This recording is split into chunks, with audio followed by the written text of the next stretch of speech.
As you lay trembling in the muck, watching the bars sink ever closer to you, you heard your cellmate across the way begin to pipe a tune, and over your head, a small thatched ceiling began to form, holding the top of your cage steady and blocking the rain from your face.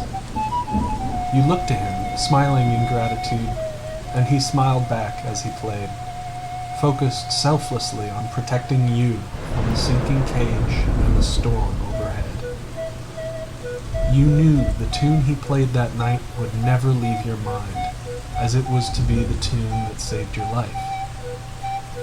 Or it would have been, if the man's cage had not suddenly shifted and dragged him under the mud. His song halted, the thatched roof over your head dissolved, and your cage began to descend once more.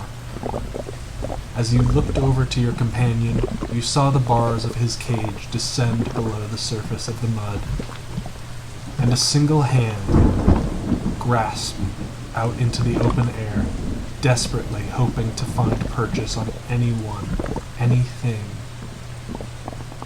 It was the last thing you saw as your own cage shifted once more and dragged you under. You struggled against the thick mud that now threatened to fill your lungs, and you managed to find your way to the door of your cage.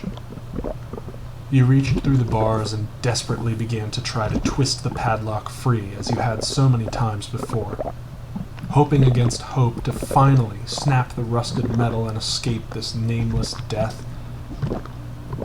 But as you did, two hands reached through the mud and found yours, and you knew they were his. There was no longer any panic in his grip. He held your hands tightly in his until they went limp, and it was not long after that that yours did the same. This is how the prisoner met his end.